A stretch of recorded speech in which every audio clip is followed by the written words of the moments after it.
समतोल हे आपलं लक्ष आहे. जेव्हा मी 15-16 वर्षाचा होतो तेव्हाची गोष्ट. संघीय सरकारने देशात प्रचलित असलेली चांदीची नाणी चलनातून काढून टाकण्याचा निर्णय घेतला. जी जुनी चांदीची नाणी होती त्यांची किंमत सरकारने बनवलेल्या नवीन नाण्यांपेक्षा अधिक होती. अनेक लोक आणि व्यापारी यांनी ही चांदीची नाणी विकत घेण्याचा सपाटा लावला. आम्ही मुलांनी देखील मिळतील जमतील तेवढी सर्व चांदीची नाणी जमवायला सुरुवात केली. मी या बाबतीत जरा जास्तच नशीबवान होतो. माझे वडील डेअरी क्वीनचे मालक होते आणि रोज अशा प्रकारच्या नाण्यांचा एक ढिगच घेऊन यायचे. मी ही नाणी नीट कागदावर पुडी करून ठेवत असे. मी लक्षपूर्वक यातली चांदीची नाणी शोधून काढत असे. अर्थात माझ्या वडिलांच्या परवानगीने करत असे आणि ती विकण्यासाठी नेत असे. मेन स्ट्रीटवर एक हार्डवेअरचं दुकान होतं. त्या दुकानाचं भलं मोठं जाड लाकडी दार ढकलून आत जाण्यात मला विशेष आनंद होत असे.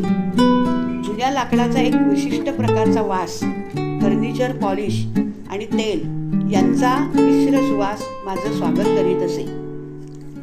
त्याचबरोबर असायचा दुकानाचे मालक स्मेले यांचा ओळखीचा आवाज, ये बाळ. जेव्हा स्मेले मला पाहायचे तेव्हा लगेच वजन काटा बाहेर काढायचे आणि मी आणलेल्या नाण्यांचं वजन करण्यासाठी ते वजनाप्रमाणे पैसे देत. त्यांचा वजन काटा जुन्या पद्धतीचा होता. 2 बाजूला 2 तागड्या असलेला त्यांचा वजन काटा जुन्या पद्धतीचा होता.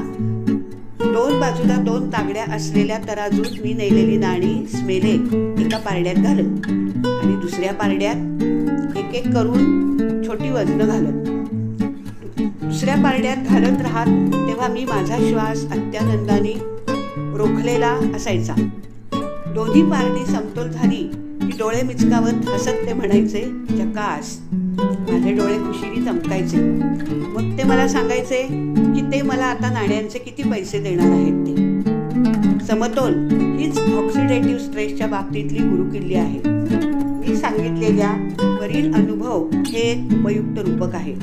चांदीची नाणी म्हणजे मुक्ताणू, पितळी वजनं म्हणजे अँटीऑक्सिडंट्स. मुक्ताणूशी समतोल राखील अशी पितळी वजनं तराजूत घालत राहण्याचा प्रयत्न आपलं शरीर करत राहतं.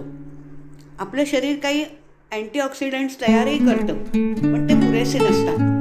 आपल्या शरीराला आवश्यक तितके अँटीऑक्सिडंट्स म्हणजे जादा लागतील तेही अन्नातून, विशेषतः फळं आणि पालेभाज्या यातून मिळायचे.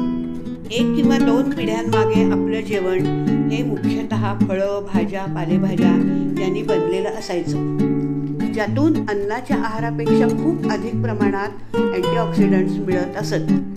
सध्या प्रदूषणामुळे तसेच पोषणमूल्य कमी असलेलं फास्ट फूड, तयार अन्नपदार्थ, त्यात पदार्थ टिकवण्यासाठी घालावी लागणारी रसायनं, ताणतणाव, बदललेली जीवनशैली यामुळे हा समतोल पार बिघडून गेला आहे.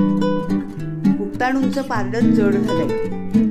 आपल्या शरीराला आवश्यक असलेली अँटीऑक्सिडंट्स मिळण्यासाठी आपण तराजूच्या दुसऱ्या पारड्यात न्यूट्रिशनल सप्लिमेंट्स घातली पाहिजेत. खरं सांगायचं तर पितळी वजनं म्हणजे अँटीऑक्सिडंट्स इतकी घातली पाहिजेत की ते पारडं चांदीच्या नाण्यांपेक्षा म्हणजे मुक्ताणूंपेक्षा जड होईल. तराजूचा काटा या बाजूला झुकला पाहिजे. लक्षात ठेवा, 2 बाजू. आपल्या शरीरातील मुक्ताणूंचं प्रमाण एका बाजूला आणि दुसऱ्या बाजूला अँटीऑक्सिडंट रिपेअर सिस्टीम. या पुढील प्रकरणात मी वैद्यकशास्त्रीय पुराव्यांनिशी हे सगळं प्रमाण दाखवून देणार आहे की आरोग्यदायी आहार, योग्य व्यायाम, उत्कृष्ट दर्जाचे न्यूट्रिशनल सप्लिमेंट्स अशा उपायांनी आपण आपली अँटीऑक्सिडंट संरक्षक व्यवस्था सुधारू शकतो.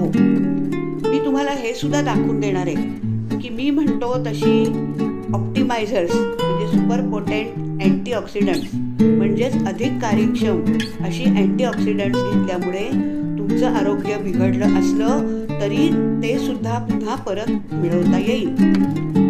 त्याआधी अशा एका व्यक्तीला भेटा जी स्वानुभवानं या बाबतीत शहाणी झालेली आहे. न्यूट्रिशनल मेडिसिन किती प्रभावी असू शकतं याचा प्रत्यक्ष अनुभव तिनं घेतला आहे.